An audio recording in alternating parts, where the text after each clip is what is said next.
Hello friends, welcome to my channel. AP DSC 2024కి సంబంధించి latest updates అయితే ఈ వీడియోలో అయితే ఎక్స్ప్లెయిన్ చేయడం అయితే జరిగింది గైస్. సో వీడియో స్కిప్ చేయకుండా అందరైతే లాస్ట్ వరకు అయితే చూసే ప్రయత్నం అయితే చేయండి. నిన్న జరిగిన అసెంబ్లీ మీటింగ్ గురించి కూడా మన ఈనాడు న్యూస్ పేపర్లో అయితే ప్రచురించడం జరిగింది. దానికి సంబంధించి మనం అయితే కంప్లీట్గా అయితే డిస్కస్ చేద్దాం. సో మీకు అర్థమయ్యేలా కంప్లీట్గా అయితే ఎక్స్ప్లెయిన్ చేశాను గైస్. మన ఛానల్కి ఎవరైనా కొత్తగా వచ్చిన మాత్రం సబ్స్క్రైబ్ అయితే చేసుకోండి. డైలీ ఇలాంటి అప్డేట్స్ అయితే మన ఛానల్లో అందుబాటులో ఉంటాయి. Let's begin the video. మీరైతే ఇక్కడ చూసుకోవచ్చు, త్వరలో డిఎస్సి 2024 నోటిఫికేషన్ అని చెప్పేసి మంత్రి లోకేష్ వెళ్ళి నిన్నైతే అసెంబ్లీ మీటింగ్లో అయితే మంత్రి లోకేష్ గారు, మన విద్యాశాఖ మంత్రి అయిన మంత్రి లోకేష్ గారు అయితే దీని గురించి అయితే స్పష్టత ఇవ్వడమే జరిగింది.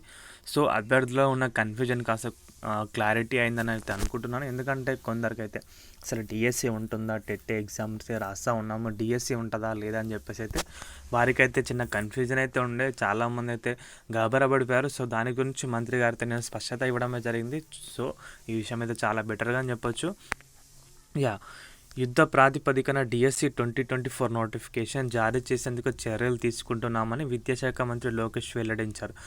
యుద్ధ ప్రాతిపదికన అంటే ఏం చెప్పానంటే ఉన్న ఖాళీలన్నింటినీ అయితే భర్తీ చేసి స్టెప్ బై స్టెప్గా నోటిఫికేషన్ కానీ జారీ చేస్తామని చెప్పేసి అయితే దాని అర్థమండి. అంటే ఇంతకుముందు ఉన్న టీచర్స్ రిటైర్మెంట్ ఉన్న వాళ్ళని రిటైర్మెంట్ చేసేసి పదోన్నతి ఉన్న వారికి పదోన్నతి ఇచ్చేసి మిగతా ఖాళీలను అయితే భర్తీ చేయడమే జరుగుతుంది. దానికి సంబంధించి యుద్ధ ప్రాతిపదికన అయితే మెన్షన్ చేశారు.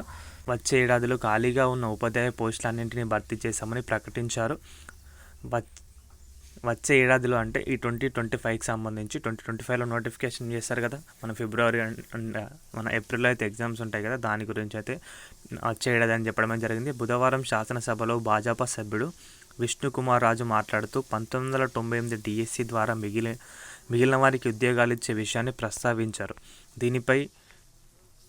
దీనిపై లోకేష్ సమాధానం ఇచ్చారు. సూపర్ 6 హామీల్లో భాగంగా డిఎస్సి నోటిఫికేషన్ త్వరలో ఇస్తున్నాము. న్యాయపరమైన చిక్కులు ఉత్పన్నం కాకుండా చర్యలు తీసుకోవాలని అధికారులను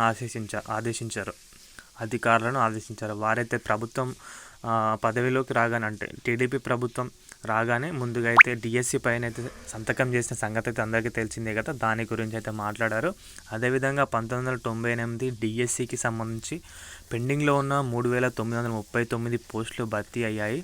మిగిలిన సుమారు 600 పోస్టులు భర్తీ ఎలా చేయాలన్న దానిని పరిశీలిస్తున్నామని అయితే చెప్పడమే జరిగింది. అదేవిధంగా వీరికి రిటైర్మెంట్ వయసుపై సీఎంతో చర్చించి నిర్ణయం తీసుకుంటాము.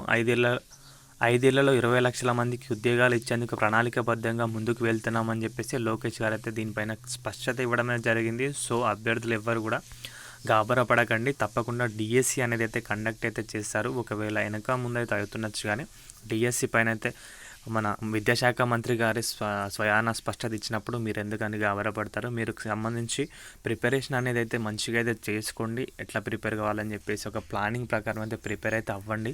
సో మీకైతే మంచి స్కోర్ చేసుకునే అవకాశం అయితే ఉంటుంది. ఈ విషయాన్ని అయితే అందరు గమనించి టైం అయితే వేస్ట్ చేయకుండా మంచిగా అయితే ప్రిపేర్ అవ్వండి గైస్. మీ అందరికైతే all the best.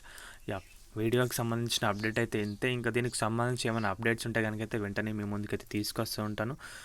Thanks for watching అందరికీ. బాయ్.